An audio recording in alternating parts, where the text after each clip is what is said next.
तुम्हा सर्वांच्या उपस्थितीमुळे स्वागताचे हे क्षण उजळलेले दिसतात. स्वागताचे हे क्षण उजळलेले दिसतात.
आणि कसं असतं, बक्षीस मिळालेल्या व्यक्तीला आनंद होतो, न मिळालेल्या व्यक्तीला थोडंसं वाईट वाटणं साहजिकच आहे. वाईट वाटतं की अरे आपण भाग घेतला होता, एवढा प्रयत्न केला होता, पण बक्षीस नाही मिळालं.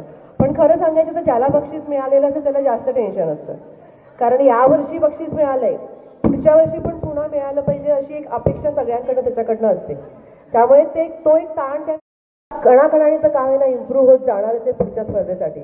त्यामुळं ज्यांना बक्षीस मिळालं नाही त्यांनी बक्षीसची अपेक्षा न करता भाग घेत राहणं हे डोक्यात ठेवा आणि करत राहा. तुमच्यासोबत 1-2 गोष्टी शेअर कराव्या अशी माझी इच्छा आहे, म्हणून मी इथे उभी आहे. खरं तर ताईंनी माझा परिचय करून दिला होता आणि बऱ्याच गोष्टी सांगितल्या. त्यातील एक मुद्दा मी पकडतीये, इंटॅक्ट या संस्थेचं काम मी करतेय. इंटॅक्ट म्हणजे Indian national trust for art and cultural heritage. नावातच लिहिलं आहे आर्ट अँड कल्चरल हेरिटेज. म्हणजे काय तर आपल्याकडे भारतीय संस्कृतीमध्ये असलेल्या ज्या काही कला असेल, आर्ट म्हणजे कला आपल्याला माहिती, आर्ट अँड कल्चरल म्हणजे सांस्कृतिक वारसा.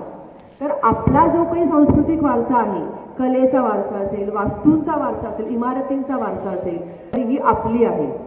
आपली म्हणजे प्रत्येक पिढीची आहे.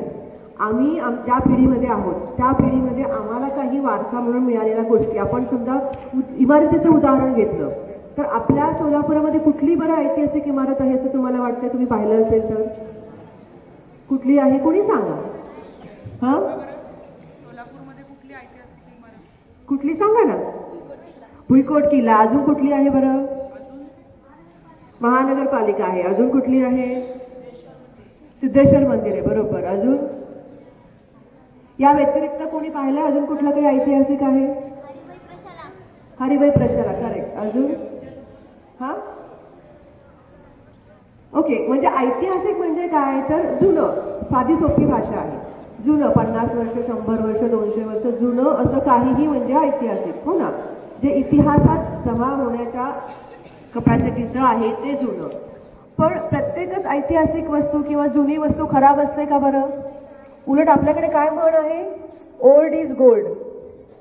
हा, म्हणजे जुनं ते सोनं असं म्हणतो आपण. तर तोच मुद्दा आपण पुढे घेतो आमच्या संस्थेमध्ये की जे जुनं आहे, आता जसं म्हटलं की कॉर्पोरेशनची बिल्डिंग सगळ्यांनी पाहिली का? आपली इमारत महानगरपालिकेची इमारत सगळ्यांनी पाहिली असेल ना. तर त्या इमारतीवर जे कोरीव काम केलेलं आहे पाहिलं ना तुम्ही, अत्यंत सुंदर कोरीव काम केलेलं आहे.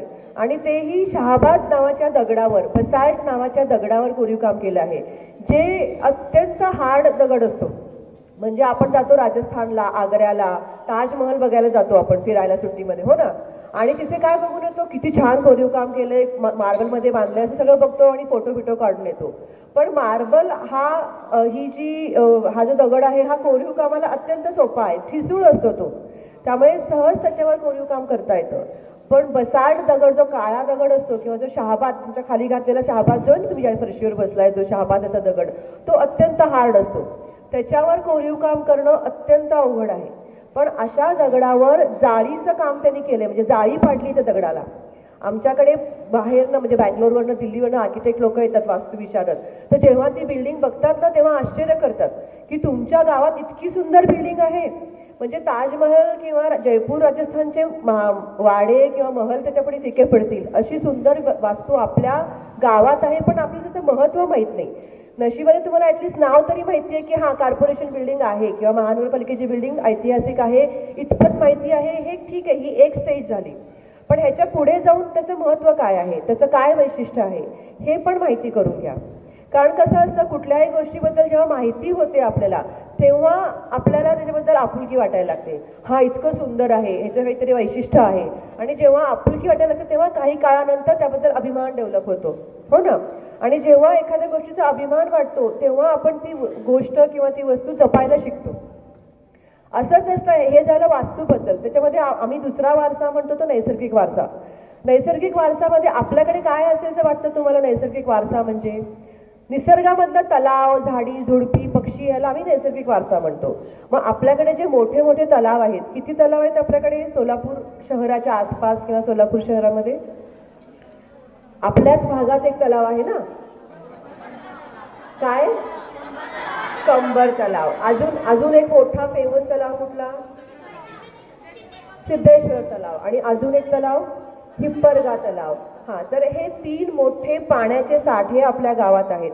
त्यामुळे जरी आपलं तापमान 45च्या पुढे गेलं, सगळ्यात हायेस्ट टेम्परेचरवालं गाव असलं आपलं, तरीही आपण ती सहनशक्ती आपल्या या तलावामुळे मिळालेली आहे. वातावरण किंवा सगळं जे आहे टेम्परेचर बॅलन्स करायचं काम हे तलाव करतात. जर हे तलाव नसले असते तर आपलं टेम्परेचर 50च्या पुढे जायला वेळ लागला नसता. तर हा सगळा बॅलन्स, निसर्गाचा बॅलन्स या सगळ्या लहान लहान गोष्टीमुळे होत असतो. आणि तलाव फक्त तलाव नसतो, त्याच्यासोबत आजूबाजूला वाढणारी झाडी झुडपं, त्या झुडपांवर येणारे पक्षी, ही एक इकोसिस्टीम असते. तलाव नष्ट झाला तर ही सगळी इकोसिस्टीम नष्ट होते. त्यामुळे तलावांचं संरक्षण करणं, त्यासोबत असणाऱ्या इकोसिस्टीमचं संरक्षण करणं ही तिथे राहणारे नागरिक म्हणून आपली जबाबदारी असते. आपल्याला माहिती, फ्लेमिंगोज आपल्याकडे येतात, तुम्ही ऐकलं असेल ना? कुठे येतात फ्लेमिंगोज? कंबर तलाव, हिप्परगा तलावला येतात, हो ना. हां, तर ही पण एक वैशिष्ट्यपूर्ण घटना आहे. आता तुम्ही अजून लहान आहात त्यामुळे तुम्हाला त्याचं महत्त्व पटणार नाही किंवा माहिती नसेल कदाचित. पण सगळ्या गावात फ्लेमिंगो जात नसतात. सगळीकडे तलाव आहेत पण सगळ्या गावात फ्लेमिंगो जात नाहीत.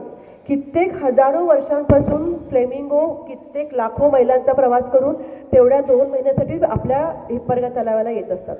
त्यांची पण संख्या आता कमी झालेली आहे. महाराष्ट्रामध्ये 3 ते 4च ठिकाणच्या तलावांवर फ्लेमिंगोज येत असतात. तर हे सगळं खूप महत्त्वाचं आहे, हे आपण जपलं पाहिजे. ही जाणीव तुमच्यामध्ये रुजणं फार महत्त्वाची आहे. ह्याचा पुढचा वारसा आम्ही म्हणतो कला आणि सांस्कृतिक वारसा. कला तर तुम्हाला माहिती आहे, खूप प्रकारच्या कला आहेत. तुमच्याकडचा कला विभाग खूपच ॲक्टिव्ह आहे, मला माहिती आहे. यशस्विनी ताईंनी तो फार म्हणजे ॲक्टिव्ह ठेवला आहे कायमचा. आणि मध्येच तुमच्याकडे मागच्या महिन्यामध्ये पण एक एक्झिबिशन झालं वाटतं ना. कुठलं एक्झिबिशन होतं? वारलीचं. मी फोटो पाहिले तुमचे, खूप सुंदर सुंदर वस्तू तुम्ही केल्या होत्या. दगडांवर वारली काम केलं होतं, ग्रीटिंग्सवर केलं होतं. खूप म्हणजे कुठली वस्तू सोडली नव्हती, सगळ्यावर वारली काम करून त्याला सौंदर्यपूर्ण केलं होतं. तर वारली ही कला कुठली माहिती तुम्हाला? कुठल्या प्रदेशाची आहे? हां हां, आदिवासी. ठाण्याजवळ एक आदिवासी जमात आहे, तिकडे ती कला, त्यांची ती कला आहे बेसिकली. मग तसं प्रत्येक भागाची कला असते ना. सोलापूरची काय कला आहे माहिती तुम्हाला? काय आहे? चादर. हां, सोलापुरी चादर हे पण आपलं हेरिटेजच आहे. पण कला भागातलं चित्रकला म्हणून स्पेसिफिकली वारली चित्रकला आहे ना. मग सोलापूरमध्ये अशी कुठली चित्रकला आहे का बरं? हां, नाहीये. असं तुम्हाला सगळ्यांना वाटतं की नाहीये, हो ना. आम्हालाही वाटायचं, जोपर्यंत मी या संस्थेशी जोडली गेली नव्हती तेव्हा मलाही वाटायचं. त्यामुळे त्यात काही असं वाईट वाटून घेण्याचं कारण नाही की आपल्याला माहित नाही तर आपण कमी आहोत. आम्हाला कोणी सांगितलंच नव्हतं ना, तुम्हालाही कोणी सांगितलंच नाही, त्यामुळे तुम्हाला माहीतच नाहीये. तर शुभराय महाराज म्हणून आपल्याकडे एक संत होऊन गेले. नाव ऐकले तुम्ही? शुभराय मठ आहे आपल्याकडे, दत्त चौकात शुभराय मठ आहे. तर त्यांच्या तिथे त्यांचं निवासस्थान, त्यांच्या पुढच्या वारसाने तिथं मठ बांधलेलं आहे. तर शुभराय महाराज हे संत होते आणि त्यांनी चरित्र लिहिली आहेत, बरेचसे हस्तलिखितं त्यांची आहेत. तर त्या हस्तलिखितांवर त्यांनी चित्र काढली आहेत खूप सुंदर सुंदर. त्या चित्रांचं पुस्तक आता अवेलेबल आहेत, पुस्तकाच्या फॉर्ममध्ये ते पब्लिश झालेलं आहे. तर त्यांची जी चित्र आहेत एक वेगळ्याच शैलीतली आहेत. तर ती शैली शुभराय शैली म्हणून प्रसिद्ध आहे. आपल्याला माहित नाही हे, सोलापूरकर असूनही आपल्याला माहित नाही. पण जी लोक चित्रकलेचे प्रशिक्षण घेतात, GD आर्ट वगैरे जे शिकतात ना, पुढे जाऊन आपल्या चित्रकलेमध्ये करिअर करायचं, तर आपण GD आर्टचं प्रशिक्षण घेतो. तर त्या लोकांना अभ्यासाला ही शैली असते, त्यांना माहिती असतं, पण आपल्याला माहित नाही. तर आम्ही ताईंशी पण बोललो तुमच्या की यावर्षी त्यांना मुलांना शुभराय महाराजांच्या चित्रकलेच्या शैलीचं प्रशिक्षण तुम्हाला देतील ताई.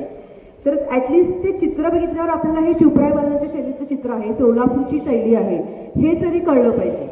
आम्ही आमच्या संस्थेच्या माध्यमातून एक 8 वर्षापूर्वी असं प्रशिक्षण घेतलं होतं. आमचाही विचार चालू आहे की कदाचित या 1-2 वर्षामध्ये पुन्हा आम्ही ते रिपीट करणार आहोत. एक वर्कशॉप आपण घेतो, दिवसभराचं वर्कशॉप असतं, त्यामध्ये आपण मुलांना शुभराय महाराजांची चित्रशैली काढायला शिकवतो.